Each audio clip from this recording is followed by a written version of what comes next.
안녕하세요. 한밤의 기막힌 투자 토요일 방송 진행의 아나운서 양명지입니다. 우리 한밤의 기막힌 투자 토요일 방송은요. 주식 잘 가르쳐주는 동네 백수 오빠라는 부제로 진행되는데요. 한 주 동안 주요 증시 이슈와 다음 주 증시 이벤트에 대해서 자세히 분석하고 유망한 히든 종목까지 제시해드리는 방송으로 여러분과 50분 동안 함께합니다. 일부에서는 국내 주식과 관련된 주요 이슈 그리고 관련된 업종, 섹터 분석에 이어 종목까지도 자세히 알아보고 유망한 히든 종목까지 함께 알아보고 있습니다. 2부에서는 해외 주식, 해외 선물과 관련된 이슈 전략을 알아보고 관련주와 향후 전망 그리고 유망한 히든 종목까지 알아보고 있습니다. 방송 중에 진행하는 주요 이슈와 관련된 자료와 강의 영상 그리고 히든 종목의 종목명과 투자 전략까지 궁금하신 분들은 하단에 있는 QR코드 스캔하시면 관련 자료와 전략을 실시간으로 받아보실 수 있습니다. 국내 증시, 해외 증시의 모멘텀이 되는 이슈를 선점하고 급등 그리고 대시세를 보여줄 수 있는 종목을 선침해하는 전략을 우리 방송과 함께 확인하시길 바랍니다. 그럼 먼저 일부 국내 증시 주요 이슈 전략 함께 해주실 김정철 본부장님 모셨습니다. 본부장님 안녕하세요. 네, 안녕하십니까. 반갑습니다. 김정철입니다. 네, 본부장님 이번 주 시장을 보면 중국 소비 리오프닝 기대감을 안고 있던 이런 화장품 그리고 엔터 관련주가 전반적으로 부진한 흐름을 보였습니다. 이런 가운데 어제는 뉴진스 멤버 전원의 소속사 복귀 소식까지 있었는데 이렇게 국내 이슈들이 있을 때 이런 한 주 동안 시장 관전평 부탁드릴게요. 네, 일단 이쪽을 한정해서 얘기하자면 저는 이제 뉴진스에 대해서 좀 많은 애틋한 마음이 있어요. 왜냐면 제가 마지막으로 춤을 추게 해줬던 그룹이 뉴진스예요. 감동적이에요. 왠 줄 아세요? 제가 왜요? 원래 춤을 좋아해요. 네. 춤을 좀 잘 추기도 하고, 아니, 잘 춘다고 하기 좀 그렇지만 뭐 열심히 춥니다. 열심히 네. 추는데 사실 뉴진스의 하이보이가 제 마지막으로 배웠던 춤이에요. 물론 그 뒤로 춤을 안 추고 있어요. 실제로 배우셨나요? 하이보이를 따로 배웠어요. 너무 춤이 좋아가지고 그때 이제 다시 그 심장이 그런 거 있잖아요. 심장에 어디 한켠에 이렇게 갖고 있던 꿈이 갑자기 어느 노래를 딱 보고 그 뮤비를 본 순간 살아나는 다시 살아 그래 네. 다시 한번 배워보자 하면서 네. 하이보이를 배워서 열심히 한 여러 군데서 열심히 췄던 기억이 납니다. 근데 그 정도 저한테는 상당히 그 제 마지막 인생 마지막 그 사랑 정도는 아니고 마지막 춤을 하게 해줬던 분들인데 이제 한동안 그 이제 법정 소송 때문에 못 나와가지고 너무 마음이 아팠는데 이제 그분들이 이제 다시 복귀를 하는데 아니 그 복귀를 할 때 너무 또 사람들이 또 밑에 댓글을 보니까 또 이거 보면 또 가슴 아프겠더라고요. 왜냐하면 이제 또 두 분은 먼저 했고 세 분이 이제 발표했는데 그걸 반내 만에 하다가 이제 받았잖아요. 근데 뭐 댓글 보니까 칼국수 쌀국수는 집에 돌아가라 뭐 이런 얘기는 하고 있고. 그래서 저는 이제 좀 그런 그분들이 어리잖아요. 어릴 때의 실수를 좀 보듬어 줄 수 있는 그런 걸 좀 저는 좀 그런 아량을 좀 베풀었으면 좋겠다라는 얘기 한번 해드리고 뉴진스의 팬이기 때문에 물론 그렇지만 저는 그 르세라핌의 김채원님을 제일 좋아합니다. 여튼간에 지금 그렇지만 이제 엔터주들이 근데 그래서 오를 줄 알았어요. 근데 참여를 보시면 하이브 보시면요, 아니 뉴진스가 최소 못해도 한 1년에 한 200억, 300억 땡겨줘요. 이익으로만 이익으로만 땡겨준단 말이에요. 아이고 만약 복귀한다면. 근데 그리고 이제 음원이 점점 쌓이면 쌓일수록 이 규모가 커집니다. 그렇기 때문에 내년에 만약에 뉴진스가 앨범이 나온다면 이 규모 레벨 자체는 최한 200억, 300억짜리인데 이게 실적이 이게 맞냐, 이게 차트가 이게 맞는 거냐라고 할 수 있어요. 근데 저는 이제 무슨 생각을 하냐면 이번에 이제 시장이 지금 잘 보시면은 최근에 급락을 하다가 이때까지만 해도 반도체가 같이 밀렸어요. 이때부터 이제 반도체가 좀 다르게 하고 있거든요. 오늘 반도체 역시 방송 녹화하고 있는 11월 14일에 현재 지금 반도체 지금 급락하고 있고 반면에 어제부터 하이브는 계속 선방하고 있습니다. 엔터주도. 그러니까 여기 반도체에서 나왔던 그 매수 자금이 수급이 이제 매도하고 다른 쪽으로 퍼지면서 조금 이제 받쳐주고 있는 모습이에요. 그래서 저는 지금이 또 매수, 그때도 매수 기회라고 그때 30만 원 이하였습니다, 여러분.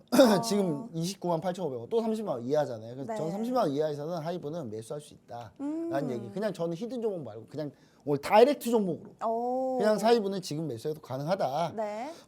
이런 얘기를 좀 드리고요. 하이브뿐만 아니라 그럼 다른 것들 한번 볼게요. SM은 그럼 어떠냐? 전체적으로 약간 엔터주도 좀 한번 점검을 갖다 해보면 SM은 아니 SM 더 낫지 않냐라고 하는데 저는 SM 아니라고 봅니다. 왜냐하면 네. 예, SM 자체가 이제 그 이수만님께서 이미 나오셔가지고 중국으로 가셨거든요. 네. 중국 가면서 이제 자기 친척 데리고 갔어요. 그래가지고 거기서 지금 걸그룹 만들었는데 거기서 1위를 휩쓸고 있어요. 네. 근데 SM이 진출해서 뭘 얻을까요? 저는 불가능하다 보고 있고, 저 쉽지 않다고 보고 있고, 물론 텐센트 홀딩스 같이 함께 하고 있습니다만은 진출해서 우리가 생각한 만큼 파워가 안 나올 가능성이 좀 높다. 그리고 지금 현재 SM에서 지금 최고 아이돌은 누굽니까? SM에서 아이돌 안 좋아하시나 봐요. 에스파입니다. 에스파. 네, SM은 맞습니다. 에스파의 카리나님이 원래 중국에서 인기가 많았는데 네. 괜히 2번 한 번 입고 나와가지고 그 이후로 그냥 인기가 폭락 중이에요. 그리고 에스파님들이 아까 에스파의 분들이 이제 미국에서 공연하고 막 할 때 네. 안 좋은 모습을 좀 보였다는 뭐 그런 루머들, 네. 그런 시선들, 네. 그런 의견들 팩트라고 얘기하지 않겠습니다. 근데 네. 말 잘해야 돼요. 여기서 말 잘못하면 큰일 납니다. 근데 그런 부분들 때문에 좀 SM이 조금 부침이 있다. 그래서 저는 SM보다는 하이브 아니면 JYP를 좀 보는 게 낫지 않나. 예, JYP. 그러니까 최근에 많이 밀렸고요. 네. 많이 밀렸고 물론 실적이 깨졌습니다만은 네. 하이브도 마찬가지로 실적 깨졌고 더 많이 밀린 상태지만 4분기에 콘서트 쪽에서는 이쪽을 기대해 볼 만하고 그다음에 JYP의 박진영님께서 그 현재 우리나라에서 이제 그 직책을 하나 맡고 있잖아요. 네. 그래서 장관 아니고요. 장관급이죠. 네, 장관급. 네. 근데 직책을 하나 맡고 있기 때문에 아마 만약에 한활령이 풀린다고 하더라도 이쪽이 먼저 수혜받지 않을까라는 생각 네. 좀 하고 있어서 이렇게 좀 얘기를 좀 드리고 싶고요. 그 다음에 우리가 시청자 여러분들이 잘 생각해 보면 아시겠지만 엔터주뿐만 아니라 이제 그 피부용 의료기기나 화장품 관련주도 같이 좀 세트로 보셔야 되는데 네. 중국의 하반기에 이제 그 소비가 살아나지 못할 거다라는 얘기가 좀 많아요. 네. 실제 관군제 스코어가 그렇게 좋지는 않습니다. 네, 맞습니다. 좋지 않은 상태이기 때문에 그러면 이제 관군제가 원래 관군제 전후로 중국 소비지들이 막 왕창 오르고 막 이러는데 네. 올해는 뭐 거의 찾아볼 수가 잠잠했어요. 없는 네. 상황이죠. 그래서 이제 근데 그럼에도 불구하고 종목들을 좀 보자면 APR 같은 경우는 물론 중국 의존도가 많이 없는 곳인데 네. 예, 이제 중국 의존도가 없지만 잠재력은 있다. 예, 다시 한번 얘기 드리지만 자원형님이 메디큐브 부스트 프로 들고 있는 순간 네. 중국에서 못해도 한 하루에 1000만 개씩 팔 가능성이 있다. 네. 예, 그거 지금 안 하고 있거든요. 하는 순간 난리 나는 겁니다. 그래서 저는 APR은 지금도 여러분 늦지 않았다. 라는 생각. 지금 오히려 더 좋은 기회다. 물론 저희가 요쯤에서 얘기를 드렸어요. 네, 그래서 맞아요. 좀 밀렸어요. 손실 중이에요. 네. 예, 뭐라 하시는 분도 계시더라고요. 네. 좀 이따 수익률 리뷰할 때 보세요. 그렇게 뭐라 할 때 나중에 부끄러워집니다. 저한테. 네. 예, 그리고 APR뿐만 아니라 이제 화장품 관련주로는 달바 글로벌을 좀 얘기 많이 하시는데 네. 달바 글로벌은 사실 뭐 미스트가 제일 좋긴 해요. 근데 달바 글로벌이 떴을 때는 언제냐면 여름 선크림 때. 선크림. 달바 글로벌 선크림 나쁘지 않거든요. 네. 근데 그 선크림 때 좀 가는 것 같다. 그래서 전 달바 글로벌은 좀 약간 좀 우리 일단 제쳐놓고 보고 그다음 파마리서치가 바닥에서 반등을 하려고 하고 있는데 실적 잘 나왔어요. 근데 밀렸어요. 네. 저는 이거는 분명히 나중에 그만큼의 되돌림이 세게 나올 가능성이 있다는 걸 여러분들 뒤늦게. 잘 한번 생각하셔야 돼요. 물론 매물벽은 많습니다. 그렇기 때문에 한번 소화하고 가야 되기 때문에 54만 원까지는 다이렉트로 볼 수 있다. 라는 얘기를 좀 드리면서 최근에 이제 오늘 반도체 빠질 때 잘 버텨주고 있다. 그럼 반도체 빠질 때 반도체 급등할 때 얘가 빠지는지 보면 돼요. 그러면 빠진다 그러면 좀 오래 걸릴 거고 네. 예, 빠지지 않고 버텨온다 그러면 좀 더 빠르게 회복할 수 있다는 거 여러분들 좀 생각하시고 전체적으로 좀 보시면 좋을 것 같다 이렇게 얘기 드립니다. 네, 최근 반도체 수급이 빠지면서 엔터주로 수급이 이동했다는 모습 보여주셨다고 했는데 제약바이오 쪽으로도 수급이 몰렸어요. 혹시 오늘 그런 히든 종목, 수익률 관련 리뷰 한번 부탁드릴게요. 네, 뭐 이렇게 왔다 갔다 하시네요. 네. 근데 중요한 건 뭐냐면 수익률 관련 리뷰랑 히든 종목 둘 다 제약바이오입니다. 미리 농구를 몰래 보셨나요? 저 온 거 잘 안 보여드리는데. 사실 이번 주 주인공이 제약바이오라고 네, 해서. 그렇죠. 네. 근데 잘 보시면은 수익률 리뷰 보시면은 일단 간단하게 로보티즈 얘기 드릴게요. 로보티즈 그냥 간단하게 한 150%에서 한 절반 매도했어요. 절반 매도했어요. 아직 다 매도 안 했습니다. 네. 예, 참고로 하나만 얘기 드리자면 이번 주에 휴머로이드 로봇 상용화로 개인 판매분이 나왔는데 네. 지금 벌써 유튜브 영상 올라오고 있습니다. 여러분 찾아보세요.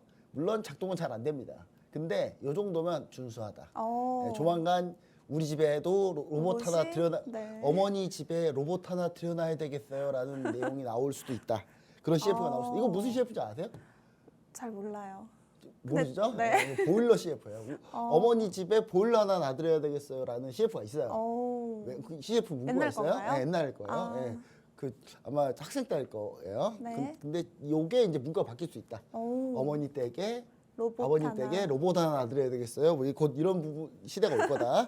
라는 얘기 다시 한번 드리고. 자, 그다음에 효성중공업 하나 얘기 드릴게요. 효성중공업이 이게 57인데 제가 67로 잘못 썼습니다. 죄송합니다. 이거 시청자 여러분들 그 속이려고 한 거 아니에요. 선생님 절대. 원하는 대로 이제. 근데 이거 제가 10일 이동평균선 이탈하면 매도한다 그랬는데 오늘 미탈했거든요. 네. 좀만 더 보겠습니다. 20일 이동평균선 보겠습니다. 제가 이거 9월 30일 날 아래 하단 QR코드 스캔하고 들어오셨던 분들은 저희가 이렇게 히든 종목에 대해서 이렇게 올려드립니다. 올려드리는데 이렇게 종목이 무슨 종목, 가격, 비중 해서 얘기 드리고 저희가 이때 진입했는데요. 그러면서 이때 매수를 한 거예요. 그래서 쭉 수익이 나서 여기까지 왔는데 수익을 고가에서 수익 실현 못하고 지금 현재 조금 밀린 상태인데 20일 이동평균선까지 보도록 하겠습니다. 아래 하단 QR코드 스캔하면 반드시 들어오셔야지 이런 내용을 볼 수 있어요. 방송에서 종목 정확히 다 안 알려드립니다. 그래서 꼭 아래 하단 QR코드 스캔 휴대폰 꺼내서 기본 카메라 누른 다음에 갖다 대기만 하면 돼요. 이거 여러분 10초도 안 걸립니다. 10초도 안 걸리면 여러분 60% 수익이 여러분한테 갈 수 있습니다. 자, 다시 한번. 자, 그다음 하나마이크로 수익 내고 잘 나온 것 같아요. 자, 그다음에 요겁니다. 여러분, 자 보세요. 9월 10일 날 이 방송에서도 가지고 나왔고요. 네. 그리고 제가 별의별 방송국에서 다 가지고 나왔어요. 자, 이게 이제 어떤 종목으로 하냐면 제가 이중항체 ADC 쪽을 봐야 되고 기술 수출을 봐야 된다. 네. 자, 그 내용이 왜 그런지 뒤에 나올 텐데. 그러면서 제가 히든 종목으로 ABL 바이오를 얘기 드리고 9월 10일 날 ABL 바이오로 매수를 했습니다. 이렇게. 아래에다 QR코드를 스캔하고 들어오시면 이렇게 제가 올려드려요. 이렇게 올려드렸는데도 매수를 못한다. 그때부터 이제 제 잘못은 아니에요. 여러분. 그때부터 이건 진짜 떠서 먹여드리는 거거든요. 근데 떠서 먹여드리는데 내가 못했다. 그러면 이제 저한테 무슨 얘기를 못하겠죠. 네. 자, 그다음 근데 어떻게 됐느냐. 9월 10일 좀 오래 들고 있었어요. 이번 주 2연상 그리고 오늘까지 급등했지만 2연상에서 매도했습니다. 네, 2번 상한가에 그래서 갔죠. 63% 수익이에요. 네. 죄송합니다. 오늘 10몇 프로 더 올랐는데 제가 여기서 매도를 못하고 사실 제가 목표가는 최종 목표가는 시가총액 10조를 봤었어요. 근데 조바심이 좀 생겨가지고 섣부르셨네요. 조바심이 생겨가지고 어제 매도를 했더니 네. 오늘 제가 여기 자 밑에 보면은 이분이 우리 시청자님이세요. 아래 하단 QR코드 스캔하고 들어오신 시청자님이세요. 근데 이분이 돈이 많더라고요. 네. 이분이 돈이 많으신데 ABL 바이오로 이틀 동안 단 68%의 수익에 6,100만 원을 수익을 냈어요. 와, 추천 종목 잘 들어가셨네요. 잘 들어갔는데 오늘 급등하길래 이분이 저한테 뭐라 하더라고요. 본부장님, 8천 수익 낼 걸 지금 6천밖에 수익 못 냈잖아요 하면서 뭐라. 네, 죄송합니다. 네, 다시 한번 죄송합니다. 네, 제가 너무 죄송하고요. 너무 일찍 팔았습니다. 예, 근데 저는 이제 적정 주가 ABL 바이오가 이번 주에 기술 수출을 했습니다. 기술 수출을 가지고 3조 4천억 수출, 글락소스 미스클라인에 4조 수출했고 그 다음에 이제 일라일리한테 3조 8천억 수출해가 합산 7조 8천억. 네. 그러니까 거의 8조 원이에요. 네. 그 저는 이제 적정 시가총액을 어떻게 보고 있냐면 기술 수출 금액에 약간의 프리미엄 정도 보고 있는데 그럼 8조 구조예요.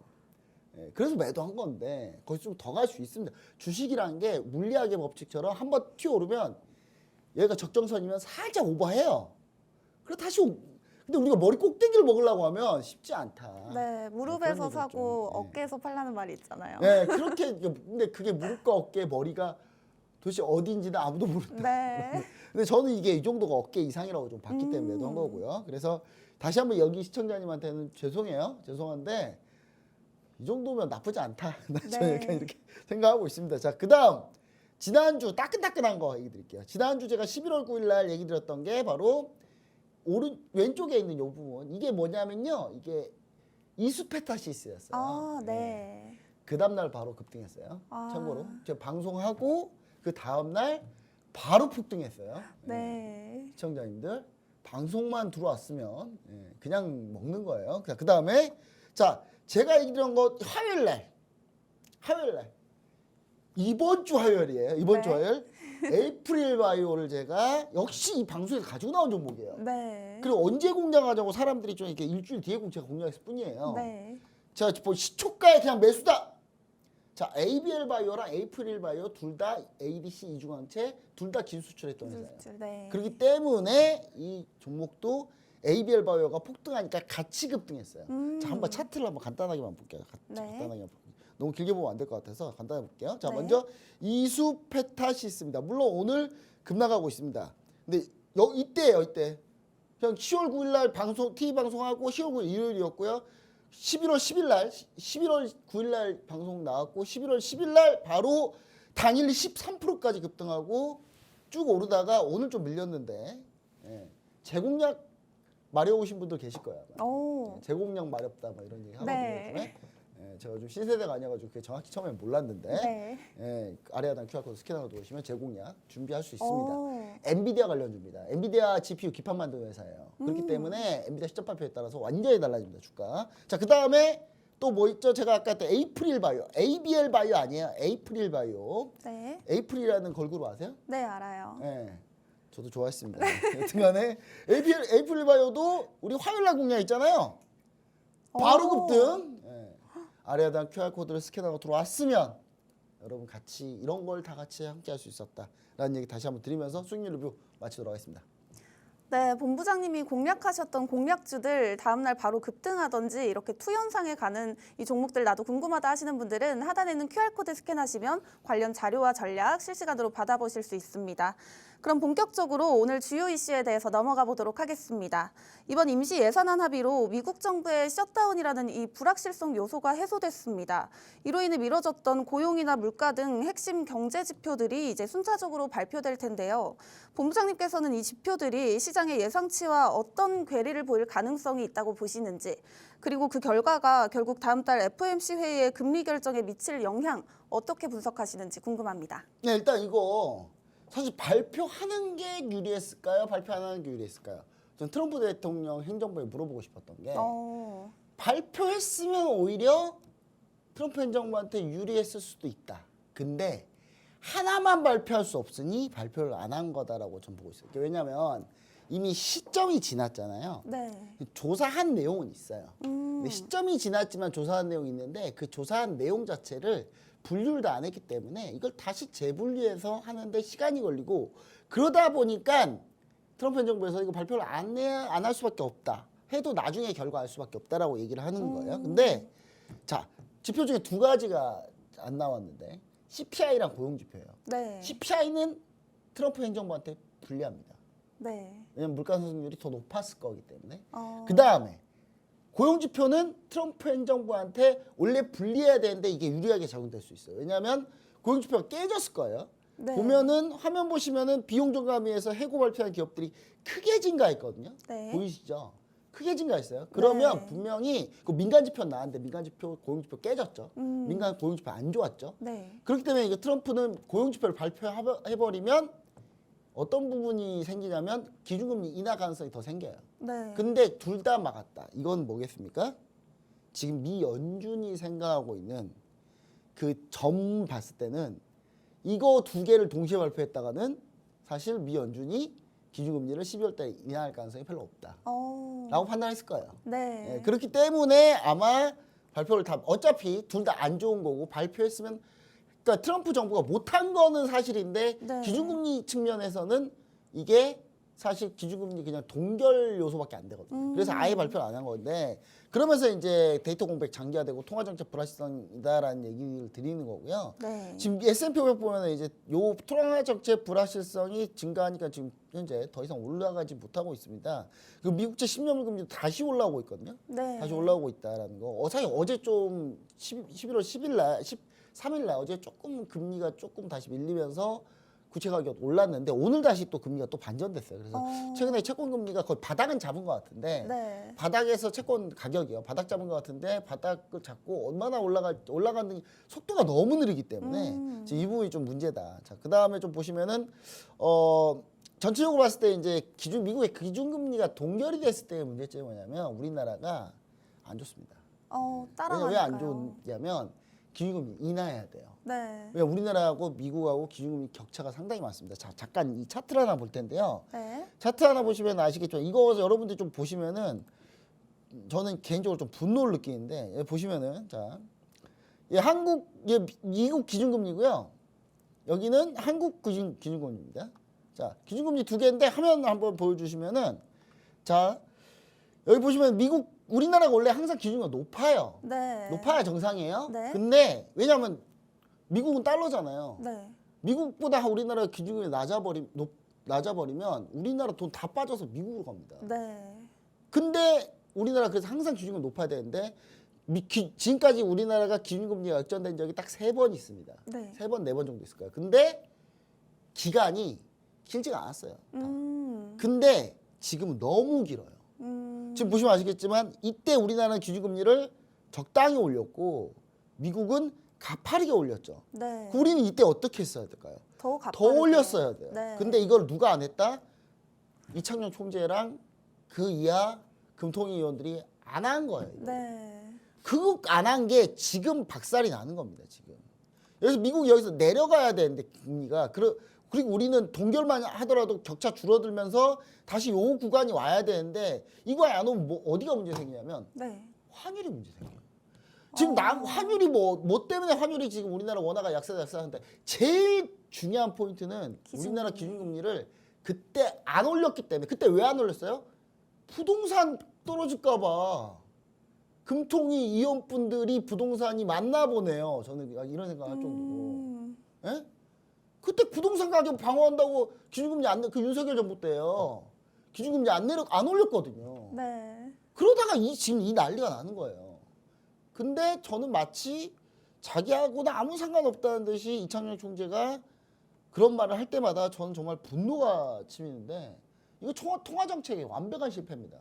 근데 이 상황이기 때문에 지금 현재 우리나라는 미국의 기준금리를 내려주는 게 우리나라는 상당히 지금 중요한 포인트인데 이게 지금 안 되고 있기 때문에 네. 이 부분이 이제 우리나라 증시에 좀 흔들릴 가능성이 높다. 자, 차트 우리나라 그냥 업종 차트를 보시면요. 코스피 차트가 현재 네. 이때 한번 사이드카 갔잖아요. 네, 그러면서 맞습니다. 이때 사이드카 한번 나고 사이드카 났을 때 그 고점 이제 회복하는데 제가 2, 3주 걸린다고 했잖아요. 네. 그래서 너무 빠른 단기 급등보다는 박스로 조금 진행된 다음에 다시 돌파할 거니까 네. 신경 쓰면 지난주에 제가 분명히 얘기했죠. 지난주에 AI 거품론과 성장론을 두 가지 얘기 드리면서 둘이 중첩된다는 거는 무슨 뜻이다? 이거 좋다는 거다. 네. 아직 거품 아니란 뜻이다. 네. 아직 거품 터진다. 거품은 맞는데 네. 터지질 않는다는 얘기다라는 네. 얘기로 제가 얘기 드려서 지수가 올라왔죠. 근데 오늘 좀 밀린 겁니다. 다시 지수는 우상향 계속 지속될 텐데 그 속도가 조금 느려진다는 걸 여러분들이 투자 전략 세울 때 감안하시면 좋을 것 같다. 이렇게 얘기 드리도록 하겠습니다.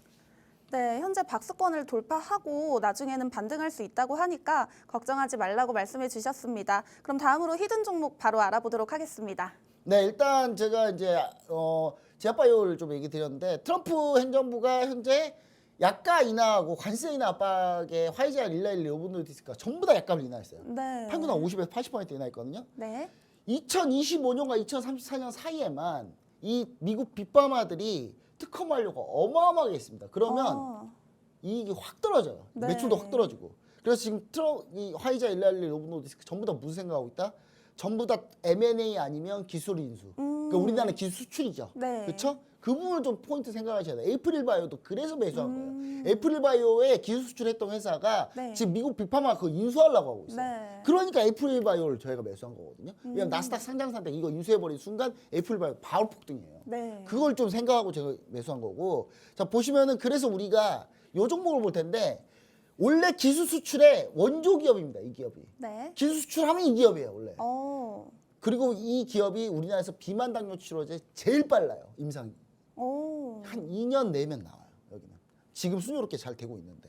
이 종목이 근데 주가가 그렇게 많이 안 올랐네요. 이게 시총이 커요, 좀 근데. 좀 큰데 여러분 지금은 승부 보지 마세요. 네. 그리고 승부 볼 종목은 제가 이미 깔아놨잖아요. 애플리바이오 뭐 이런 종목들. 네. 이 종목은 편안하게 갈 수 있는 종목이다. 이 종목 종목명 투자 전략 궁금하신 분들 아래 하단 QR코드 스캔하고 들어오시면 좋을 것 같습니다. 네, 제약바이오 관련주 히든 종목 들고 와주셨습니다. 궁금하신 분들은 하단에 있는 QR코드 스캔하시면 관련 자료와 전략 실시간으로 받아보실 수 있습니다. 네, 그럼 김정철 본부장님과 함께 국내 증시 주요 이슈 전략에 대해서 알아봤는데요. 2부에서는 서학개미분들을 위한 해외 주식, 해외 선물을 쉽고 재미있게 알려주실 칼리 김동호 전문가님 모셔보도록 하겠습니다.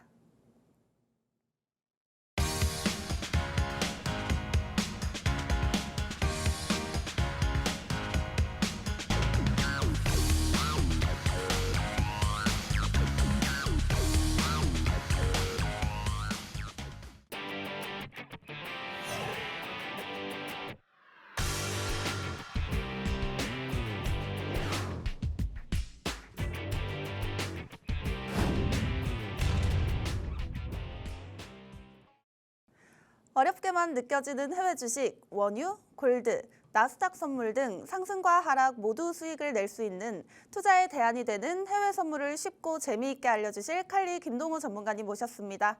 전문가님 안녕하세요. 네, 안녕하세요. 반갑습니다. 네, 전문가님 10월 셧다운 기간에도 불구하고 10월 증시는 날아올랐지만 10월 말부터 이상한 이런 조짐을 보이더니 현재는 지수가 긍정적인 움직임을 보여주지 못하고 있습니다. AI 밸류에이션 이슈가 있었지만 셧다운 종료가 시장에 활력을 불어넣을 줄 알았는데요.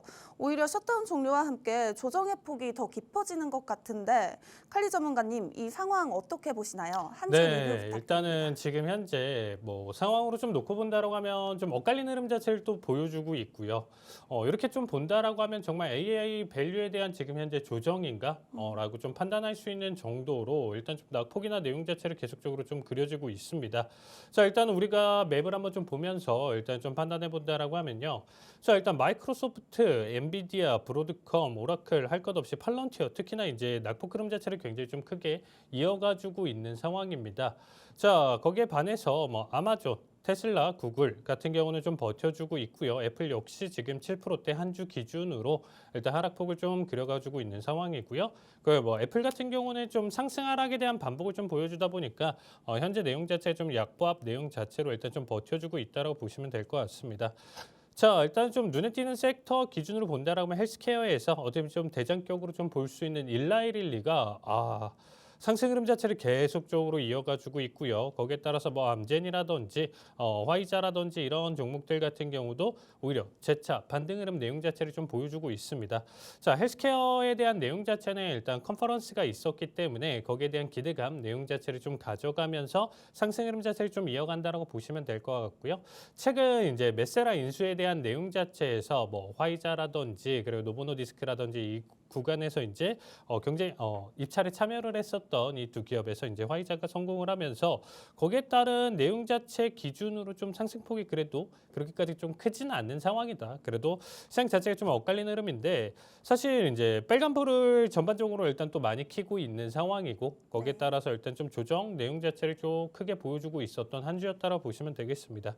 자, 특히나 우리가 이 M7들 위주로 이제 어떻게 보면 상승을 이끌어 갔었잖아요. 최근 어떻게 보면 2년간의 상승 자체가 모든 종목들이 같이 으쌰으쌰 하면서 올라와 줬으면 좋겠지만 이게 너무 비대칭적이었어요. 맞습니다. 상위 종목들 위주로만 끌고 올라가다 보니까 지수 기준으로 괜찮네?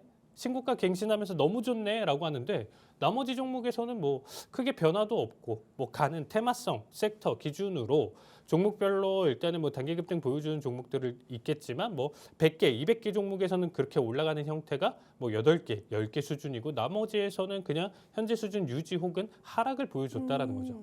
그런 상황에서 계속적으로 올라갔었던 이 비대칭, 양극화되어 있었던 이 상황 자체가 조정을 받는다라고 하면 누구부터 조정받을까요? 그동안 안 갔던 종목이 조정을 받을까요?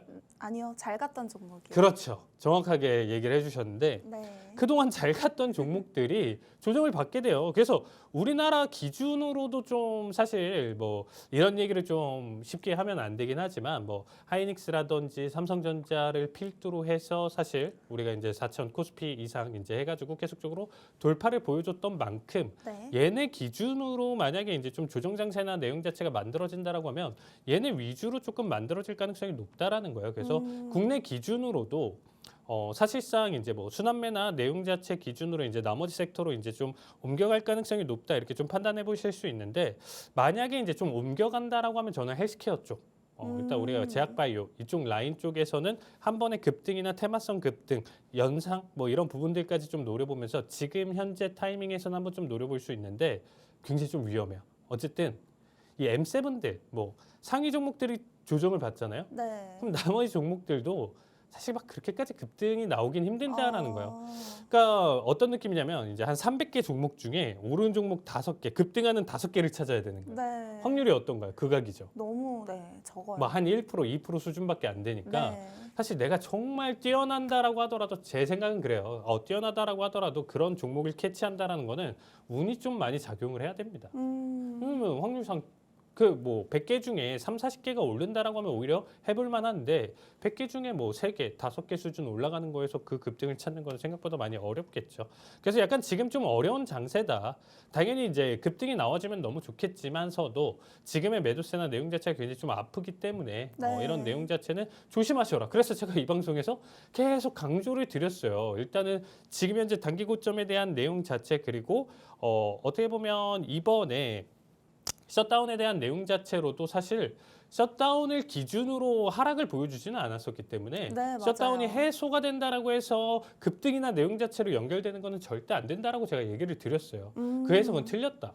오히려 그냥 다른 이유로 올라갈 수는 있다라고 하지만 그 이유나 내용 해석으로 좀 접근하는 거는 사실상 X 내용 자체로 좀 설명을 드리고 자 일단은 우리가 좀 생각해 볼 만한 내용 자체는 마이클 버리 다시 또 등장했습니다. 네.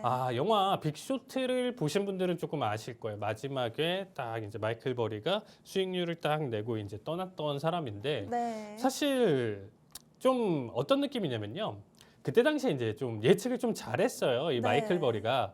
그러니까 지금 현재 어떻게 보면 이 금융 시스템, 대출 시스템 이런 모든 부동산 대책이나 이런 부분들 자체가 미국에서 너무 극심하게 낙관주의로 가져가면서 개나 고양이 이름으로도 대출이 되면서 계속 집값 폭등에 대한 내용 자체를 가져가고요.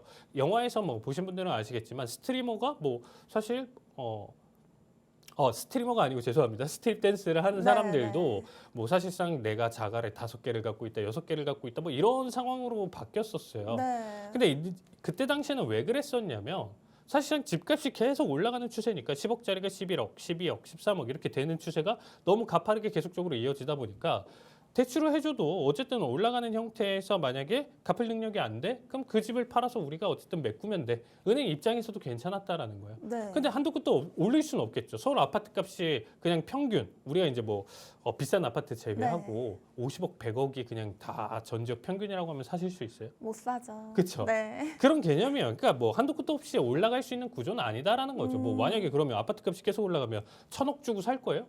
살 능력이 안 되는데 어떻게 사요? 나중에는 이제 수요 자체가 아예 떨어질 수밖에 없는 구조다라는 거죠. 어느 정도 금액 이상이 되면. 네. 그래서 거기서부터 무너질 것을 예상을 했었는데 사실 마이클 버리도 이 예측을 했었는데 욕도 굉장히 이때 당시에 많이 먹고 1년 이상 사실상 극심한 손실을 계속적으로 가져갔었습니다. 네. 그리고 나서 이제 후반에 좀 터진 거예요. 근데 이제 이분이 이제 사이언 캐피털 설립을 했고 극단적 비대칭 베팅을 즐기는 이제 컨트라리언으로 이제 좀 유명한데 네. 사실상 이제 어떻게 보면 과도한 낙관, 버블 국면에서 반복적으로 숏 포지션을 구축한 인물이라고 보시면 되겠습니다.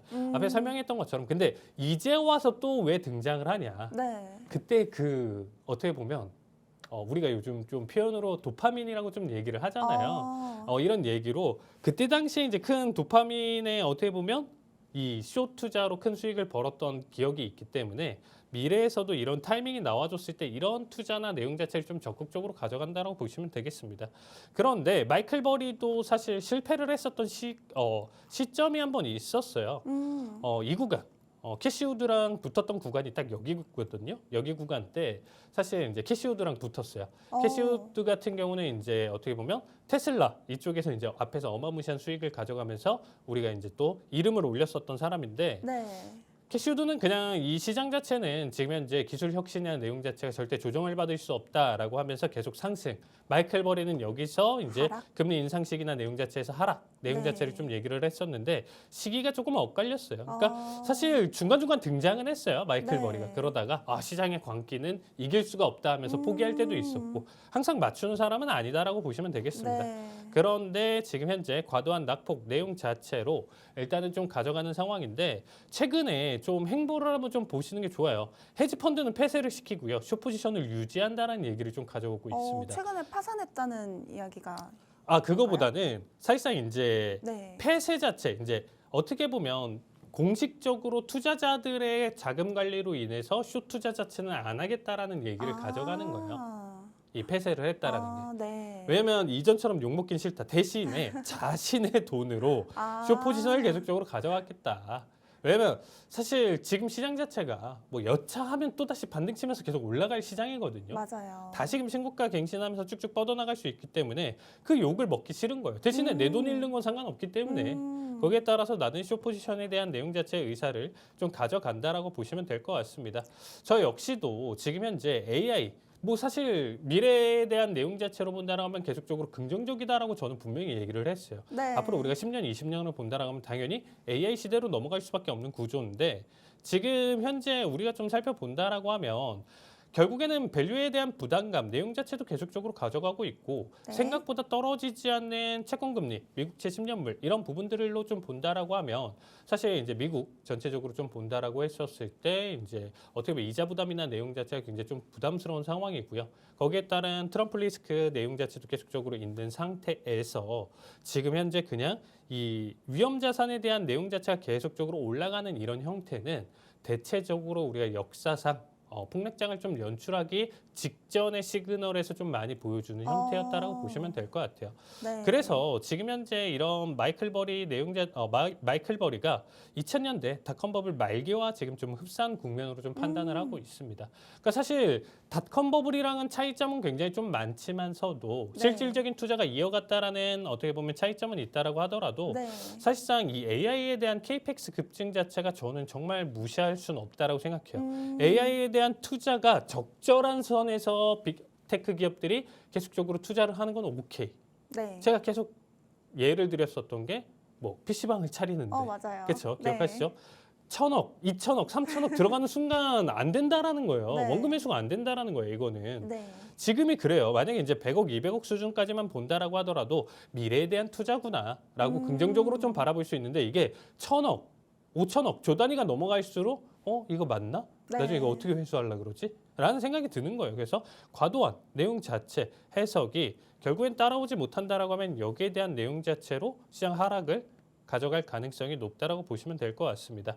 이전에도 워렌 버핏 역시 지금 현재 최대 현금을 보유했었던 거 네. 이미 버핏 지수나 내용 자체 바라봤을 때 GDP 대비 지금 현재 시가총액 내용 자체가 220%, 230% 이상까지 급증을 하고 있는 상황이라서 현재 내용으로 일단 좀 살펴본다라고 하면 하락에 대한 내용 자체 충분히 보여줄 수 있는 자리값이라고 보시면 될 것 같고요. 실물 경제와 이제 금융시장 괴리가 임기점에 좀 도달한 내용 자체로 봐주시면 좋을 것 같습니다. 어쨌든 지금 AI 반도체 중심의 좀 과잉 기대나 내용 자체가 한번 내용 자체로 이제 좀 조정을 받는다라고 하면 이게 이 조정 자체가 일시적이지 않고 구조적일 가능성도 굉장히 좀 높아진다라는 거예요. 그래서 사실 막연한 기대 지금 현재 앞에서의 수익을 봤었던 사람들이 계속적으로 올라갈 거라는 기대감을 계속적으로 가져가는 시장인 만큼 네. 여기서 폭락이 나왔을 때 돌이킬 수 없는 손실을 좀 보여줄 수는 있는 상황이에요. 그래서 이런 부분에서 이제 좀 조심스러워야 되는 상황이다라는 내용 자체로 좀 정리드리도록 하겠습니다. 네, 이렇게 M7 종목들 위주로 그동안 잘 올라갔던 반도체 위주로 이렇게 조정이 나왔는데 이러한 상황에서 칼리 전문가님의 수익률 리뷰 한번 부탁드려 보겠습니다. 네, 일단은 뭐 최근에 뭐 좀 하락했었던 종목도 있는데 그 내용 자체에서는 사실 그렇게까지 리스크는 크지는 않고요. 네. 일단은 뭐 이머전트 바이오 솔루션 계속적으로 좀 얘기는 드렸었지만 여기서 이제 다시금 좀 조정 나와주면서 얘는 이미 수익 실현을 100% 다 했어요. 그러니까 이제 절반 올 청산 다 가져가면서 적당한 수익으로 잘 빠져나갔고요. 네. 일단은 좀 인텔리아 테라피틱스가 여기서 한 번 더 깨진 게 조금 아쉽긴 한데 네. 뭐 사실 절반 비중이기 때문에 그렇게까지 리스크 디스크는 좀 적게 어쨌든 앞에서 큰 수익 내용 자체를 좀 놓쳤었던 결과여서 그 부분이 좀 아쉽긴 한데 사실 이제 조금 더 지켜봐도 괜찮을 것 같고요. 페르미 같은 경우는 제가 이제 좀 한번 타이밍 좀 노려볼 수 있다라고 얘기를 좀 드렸었던 종목인데 오히려 하락이 나왔어요. 어제자 급락 20% 급락이 나와줬는데 사실 이제 AI에 대한 조정이 나와주면 어쩔 수 없이 하락을 보여준다라고 보시면 될 것 같습니다. 진입은 안 했어요. 제가 진입 타이밍 내용 자체 아니다라고 판단되면 아무리 좀 좋은 관점이라도 지금 일단 들어가기 좀 힘들다라고 얘기를 좀 드렸고요. 거기에 따라서 이제 노보노 같은 경우는 지금 일단 오히려 반등 흐름 자체 잘 보여주고 있습니다. 그래서 제차 타이밍 내용 자체 받아준다라고 하면 노보노 디스크 같은 경우는 지금 현재 매수 관점 내용 자체 지금 타이밍 노려볼 수 있는 자리가 얼마 남지 않았고요. 자, 코카콜라 기억하시죠? 다시 튀어 올라오면서 다시금 고점 내용 자체로 지금 받아주고 있습니다. 이미 66달러기 때문에 72달러 선 돌파하고 넘어선다라고 하면 이거 역시 코카콜라인데도 지금 현재 거의 10%대 가까운 수익을 좀 볼 수 있는 자리값입니다. 충분히 더 이상의 상승을 좀 노려볼 수 있기 때문에 코카콜라 같은 경우는 조금 더 중장기적으로 안정적으로 좀 끌고 가보도록 하겠습니다. 네, 이런 칼리 전문가님의 종목과 함께하고 싶으신 분들은요. 하단에 있는 QR코드 스캔하시면 전문가님의 관련 자료와 특징주 함께 알아보실 수 있습니다. 그럼 본격적으로 오늘 해외 주식, 해외 선물 주요 이슈에 대해서 넘어가 보도록 하겠습니다. 전문가님, 미국 정부가 43일 만에 역대 최장기로 이런 셧다운을 끝내면서 시장이 기대를 보이고 있습니다. 하지만 통계조사 중단으로 10월 고용과 물가 지표가 왜곡될 가능성이 제기되고 4분기 성장률도 하향될 수 있다는 전망이 나오고 있는데요. 이렇게 데이터 공백과 정치 리스크가 남아있는 상황에서 향후 발표될 정부 지표는 어떤 흐름을 보일 것으로 예상하시는지, 그리고 미증시에는 중장기적으로 어떤 영향을 줄 것으로 보이는지 한번 부탁드릴게요. 네, 일단은 셧다운 종료가 일단 좀 됐어요. 43일 만에 좀 종료가 됐는데 사실상 이렇게 본다라고 하면 일단 가장 중요한 부분 중에 하나가 뭐냐면 연방 공무원의 이제 90만 명 이상이 무급 휴직 근무가 된 거예요. 네, 강제로. 이게 지금 굉장히 좀 중요한 내용 자체가 사실 우리가 월 200만 원, 300만 원, 400만 원 이런 식으로 월급이라는 게 존재를 하잖아요. 그러면 그 안에서 쪼개가지고 보험료 내고 뭐 내고 생활비 내고 뭐 이런 사이클이 사실상 정해져 있고 특히나 이제 가정을 이루는 사람들 같은 경우는 더 그런 내용들 자체가 치밀하게 딱 짜여져 있는데 그 내용 자체가 지금 뭐 한 달 이상의 이 지금 현재 공백 자체가 만들어지는 것 자체가 앞으로 있을 내용 자체에서 또 딜레이 될 수가 있어요. 뭐가 딜레이 될 수 있냐면 극심한 경기 침체가 아니고요. 어떻게 보면 지금 단기적으로 보여줄 수 있는 필수 소비재에 대한 소비 자체가 훅 떨어질 수 있다는 거죠. 그럼요. 맞잖아요. 학원비나 애들 이런 부분들이 밀려 있는데 생활비가 밀려 있는데 지금 당장 어디 가서 쇼핑을 하고 뭘 사고 내가 시계를 사고 뭘 사고 이제 사치품을 사는 이런 모든 행위 자체가 스톱이 될 수 있다라는 거죠. 기업 자체에서 그 내용 자체가 연말 소비 시즌이나 내용 자체에서 타격을 입을 수 있다라는 겁니다. 우리가 연말 산타랠리를 기대를 하는 건 뭔가요? 소비를 이 안에서 극단적으로 단기적으로 여기서 큰 수익을 뽑아내는 건데 이게 망가진다라고 하면 랠리 자체가 끊어질 수가 있는 거고 거기에 따른 조정 내용 자체를 또 보여줄 수 있습니다. 자, 거기에 따라서 일단 또 추가적으로 지표 자체가 딜레이가 됐어요. 그래서 지표에 대한 내용 자체가 왜곡도 되고 딜레이가 된다라는 이 두 가지 내용 자체가 굉장히 좀 위험한 상황으로 바뀔 수가 있습니다. 그래서 사실 최근에 지표에 대한 리스크나 내용 자체가 없었어요. 어떻게 보면 발표가 안 되니까 그냥 아예 없었어요. 그냥 실적에 대한 내용 자체로 어떻게 보면 이런 부분들 자체를 커버를 하면서 가져갔었던 시장인데 다시금 고용지표, 물가지표 내용 자체에서 신뢰도가 좀 지금 현재는 낮아지지만 정상화되면서 여기서 침체 시그널 내용 자체를 보여준다라고 하면 시장의 지금 현재 하락 추세를 이어갈 수 있는 원동력이 될 수 있다는 거죠. 그래서 앞에서 좀 설명드렸었던 구조적인 하락이나 내용 자체로도 판단할 수 있는 결과이기 때문에 지금 현재 지표나 내용 자체는 단발적으로 지금 현재 11월 달에 발표되는 건 보지 마시고요. 12월부터 내용 자체에서 만약에 안 좋다라는 거는 좀 중장기적으로 내년까지 계속적인 하락 흐름 자체에 이어갈 가능성이 높다라고 보시면 좋을 것 같습니다. 네, 이번에 발표될 이런 지표보다는 12월부터 발표될 지표에 주목해보자고 말씀해 주셨습니다. 방송 중에 진행하는 주요 이슈와 관련된 자료와 전략은 하단에 있는 QR코드 스캔하시면 전문가님의 이런 자료와 투자 전략 함께 하실 수 있습니다. 그럼 다음 이슈로 넘어가 보도록 하겠습니다. 최근 오라클의 기업체 스프레드가 급등하면서 AI 시대 첫 크레딧 경고라는 분석까지 나오고 있습니다. AI 인프라 투자 증가로 부채가 빠르게 늘어난 기업들에 대해 채권 시장은 이미 위험 프리미엄을 높이고 있는데요. AI 밸류에이션 부담, 기업체 전반의 스프레드 확대, 그리고 금리 인하 기대감까지 겹치면서 기술주 전반에 어떤 신호를 주는 상황일까요?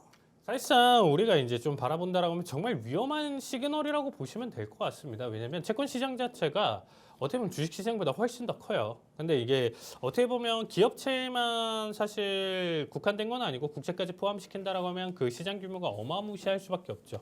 근데 여기서 지금 현재 기업체 스프레드가 최근에 빠르게 확대되면서 시장의 리스크로 일단 좀 가져간다라고 얘기를 하고 있는데 네. 결국에 AI 투자 붐 속에서 어떻게 보면 이 내용 자체가 첫 번째로 흔들리는 빅테크가 될 것이고 여기서 만약에 무너지잖아요. 네. 이 오라클 쪽에서 확 무너지잖아요. 그럼 도미노로 쭉쭉쭉쭉쭉 계속 빠져갈 가능성이 높아요. 이거 굉장히 좀 위험한 시그널이에요, 여러분들. 그래서 사실 제가 이전에도 계속적으로 경고했었던 내용 자체가 오라클로부터 무너질 가능성도 굉장히 좀 사실 무시할 수는 없다라고 보시면 될 것 같습니다. 왜냐하면 앞에서 얘기했던 것처럼 벌어들이는 게 굉장히 좀 많은데 그러면 어느 정도 현금 확보를 하면서 적당한 투자를 보여줘야 되는데 네. AI에 대한 그 또 투자, 재투자를 계속적으로 좀 가져가는 거예요. 우리가 어떤 느낌이냐면 아나운서님이 이제 카페로 어떤 카페를 만들었는데 뭐 성수동에서 카페를 했는데 성공을 했어요. 네. 그래서 막 여기서 100억을 벌어요. 네. 그 100억 번 거를 300억을 줘서 또 다른 데다 매장을 차리고 또 그러면 또 200억 벌면 또 다른 데다가 그 돈 플러스 알파 해가지고 또 매장 차리고 잘 되면 좋죠. 네. 잘 되면 좋은데 어느 순간 여기서 매출 꺾이고 도미노로 만약에 이제 좀 시장 자체가 좀 무너진다라고 하면 빚더미 앉는 거예요. 지금 약간 그런 내용 자체에서 리스크나 내용 자체를 가져간다라고 보시면 될 것 같습니다. 네. 그래서 지금 현재 이 내용 자체가 결국에는 이 막대한 케이펙스를 정말 회수할 수 있느냐로 나중에 물어볼 것이고 그게 AI 밸류 내용 자체 해석으로 일단 좀 다가올 가능성이 높다라고 보시면 되겠습니다. 그래서 과도한 케이펙스, 부채 확대, 시장 압력 이런 부분들 자체가 사실상 오라클뿐만 아니라 AI 관련 모든 기업들이 한 번씩 이 내용 자체에서 질문을 받을 거예요. 그래서 이게 무너지면서 도미노로 쓰러진다라고 하면 우리가 또 역사상 기록될 수 있는 한 번의 또 하락장, 네. 닷컴 버블, 리먼 사태 그리고 25년도 혹은 26년도에 만들어지는 어떠한 쇼크 내용 자체 이름으로 가져갈 가능성이 있겠죠. 네. 자, 그래서 뭐 AI 버블 내용 자체로 저는 좀 생각을 하고 있고요. 네. 그 내용 자체가 좀 어떻게 보면 제 생각에는 지금은 꺾일 가능성이 좀 더 높다라고 개인적으로 좀 생각을 해요. 그래서 여러분들 지금 좀 조심해야 되는 시점이고 그래서 이런 내용 자체에서 그래도 좀 조심스럽게 오히려 하락장에 대한 지수성이 나왔을 때 준비한 내용 자체가 있기 때문에 채널 고정하시고 마지막까지 시청 부탁드리도록 하겠습니다. 네, 그럼 이런 하락장에 대비하는 이런 추천할 줄 만한 히든 종목이 어떤 게 있을까요? 네, 일단은 자 오늘자 사실 제가 좀 잘 안 들고 오는 내용 중에 하나예요. 왜냐면 네. 인버스 투자 자체는 사실상 좀 리스크가 너무 크기 때문에 사실 좀 잘 안 들고 오는데 자 일단은 SARK입니다. SARK는 혁신 성장 테마 특히 이제 ARKK 등 이제 고성장 기술주 중심의 이제 이 ETF에 역배팅을 한다라고 보시면 될 것 같아요. 그러니까 오히려 얘네가 하락을 했었을 때 수익이 나는 구조다라고 보시면 될 것 같습니다. 네. 대신에 어떻게 보면 우리가 이 시장 자체는 장기적으로 좀 바라봤을 때는 결국에 만약에 제가 지금 폭락장 나오고 제2의 리먼이나 닷컴 얘기를 한다라고 하더라도 네. 결국엔 그걸 딛고 올라가거든요. 네, 올라가려면 어쨌든 조정이 한 번쯤은 있어야 되니까. 그렇죠. 그 한 번의 조정 타이밍에서 짧게 바라봐야 된다는 거예요. 그러니까 사실 수익률은 굉장히 크게 극대화할 수 있어요. 막 300%까지는 아니어도 뭐 네. 200% 이상까지 단기적으로 우리가 수익을 볼 수 있는 종목이긴 한데 네. 얘기 드리고 싶은 건 뭐냐면 이런 종목들은 오래 끌고 가면 안 돼요. 음. 그러니까 손실을 봐도 좀 짧게 수익을 네. 봐도 좀 짧게 해서 가져가는 내용이고 거기에 따른 기술적 내용 자체를 좀 많이 담아두고 있기 때문에 사실상 좀 우리가 제 기준으로 좀 추천드린다라고 하면 한 달 미만 많이 끌어야 2달 정도 대신에 이제 좀 하락장이나 내용 자체가 좀 연속해서 이어진다라고 했었을 때 그때 좀 사용을 한다라고 보시면 될 것 같습니다. 특히나 이제 뭐 성장주 지금 버블 리스크에 좀 대비하는 인버스 수단이라고 보시면 될 것 같고요. 가장 중요한 거는 어쨌든 지금 현재 타이밍과 내용 자체다. 그런데 이 타이밍이 지금 순간 좀 나쁘진 않다. 아까 아나운서님 얘기하신 것처럼 네. 조정에 대한 내용 자체로만 좀 판단하더라도 지금보다도 쭉 빠질 가능성이 있기 때문에 네. 단타성 내용 자체로 레버리지 흐름으로 일단 좀 가져간다라고 했을 때 숏에 대한 투자 관점으로 본다라고 했었을 때는 저는 나쁘진 않다라고 생각을 하고 있습니다. 그래서 이 내용 자체로 우리가 정확한 타이밍이나 내용 자체는 사실 조만간 나올 수가 있고요. 당장 다음 주에도 우리가 좀 그려질 수 있기 때문에 네. 자, QR로 참여를 해주셔야 제가 여기에 대한 자세한 브리핑, 내용 자체 설명드릴 테니까 QR로 많은 참여 부탁드리도록 하겠습니다. 네, 인버스 관련 종목 추천해 주셨습니다. 하단에 있는 QR코드 스캔하시면 전문가님의 투자 전략 실시간으로 함께 하실 수 있습니다. 네, 저희가 준비한 내용은 여기까지입니다. 본 방송에서 드리는 투자 정보는 상승과 하락을 보장하지 않습니다. 투자의 책임은 시청자분들 본인에게 있다는 점 이야기 드리면서 방송 마치도록 하겠습니다. 시청해주신 여러분 고맙습니다.